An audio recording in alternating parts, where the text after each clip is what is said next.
اسرائیلی اخبار ہے یروشلم پوسٹ،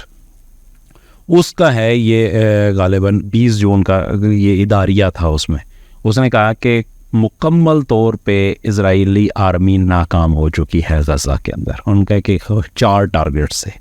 ایک یہ کہ اسرائیلی مغوی جو ہیں انہیں بازیاب کروایا جائے، دوسرا ٹارگیٹ یہ تھا کہ حماس کی صلاحیت جو ہے وہ حملہ کرنے کی ختم کی جائے، اور تیسرا ٹارگیٹ یہ تھا کہ وہاں پہ جو کیا کہتے ہیں ایک اسرائیل نواز حکومت مسلط کی جائے، اور چوتھا ٹارگیٹ یہ تھا کہ غزہ کی جو الگ حیثیت ہے اس کو ختم کر دیا جائے، مرج کر دیا جائے. تو اس نے کہا کہ ان 4 ٹارگیٹس میں سے ایک بھی پورا نہیں ہوا. مغوی آج بھی حماس کے پاس ہیں، کتنے مر گئے ہیں کتنے زندہ ہیں یہ کوئی پتہ نہیں ہے، لیکن ان میں سے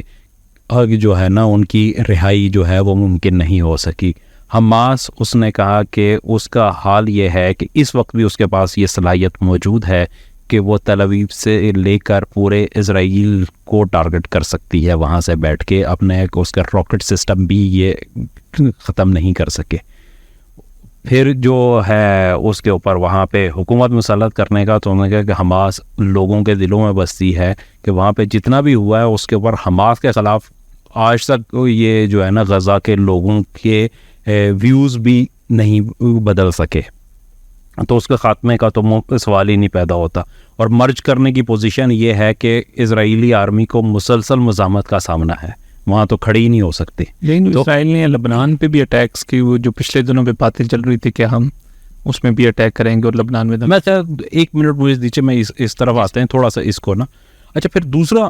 یہ تو اسرائیل کے اندر کی بات ہے، اور دوسری طرف جو باہر ہو رہا ہے کہ آپ یہ دیکھیں وہ بہت سگنیفیکنٹ ہے. مثلا کل کی خبر یہ تھی کہ جو اسپین کے وزیر خارجہ ہے اس نے باقاعدہ اعلان کیا پارلیمنٹ کے اندر کہ وہ جنوبی افریقہ کی جو قرارداد ہے اس میں اس کی حمایت کرتے ہوئے اسرائیل کے خلاف فریق بنے گا عالمی فوجداری عدالت میں. اور اسپین کون ہے؟ یورپی یونین کا ممبر ہے، اور جو یورپی پارلیمنٹ کا حصہ ہے، اور یورپ کا بہت بڑا ملک جو ہے رقبے کے لحاظ سے جو سب سے بڑے ملک ہیں ان میں سے ایک جو ہے وہ ہے. اٹلی نے پچھلے دنوں تسلیم کیا، اسپین نے تسلیم کیا، اور دیگر یورپی ممالک نے فلسطین کو ایک الگ ریاست کی حیثیت سے یہاں پہ تسلیم کیا. ناروے نے ایک سب سے بڑا وہ کیا کہ انہوں نے وہ تمام کمپنیز کو بین کر دیا جو اسرائیل کے اندر کنسٹرکشن کر رہی تھی، یہودی بستیوں کے منصوبے کا حصہ تھی اس کے اوپر. اور پھر امریکن کمپنی جو کیٹرپلر ہے اس سے انہوں نے جو ہے نا اپنی میرے خیال میں $6 ملین کی جو انویسٹمنٹ تھی وہ واپس لے لی، اس لیے کہ وہ اسرائیل کو وہ بلڈوزر مہیا کر رہی ہے کہ جو وہاں پہ جا رہی ہے. تو یہ ریئیکشن ہے جی، یورپ سے ریئیکشن ہے. یہ دیکھیں یہ کسی اسلامی ملک کا نہیں ہے، یا کسی جو ہے نا وہ ایسٹ سے نہیں آ رہا، یہ ویسٹ سے آ رہا ہے، اور یہ بہت ہے. باقی ہم پہلے بھی پروگرامات میں ڈسکس کر چکے ہیں کہ جو امریکہ کے اندر اور پورے یورپ کے اندر جو کالجز اور یونیورسٹیز کے اندر مظاہرے ہو رہے تھے، تو اسرائیل کی جو متھ وہاں پہ بنائی گئی تھی، جسے خالد صاحب کہتے ہیں دوسری جنگ عظیم کے بعد جو ان کو کہا گیا کہ ان کا ہولوکاسٹ ہوا اور یہودی بڑے مظلوم ہیں اور وہ ہیں، وہ متھ ٹوٹ رہی ہے.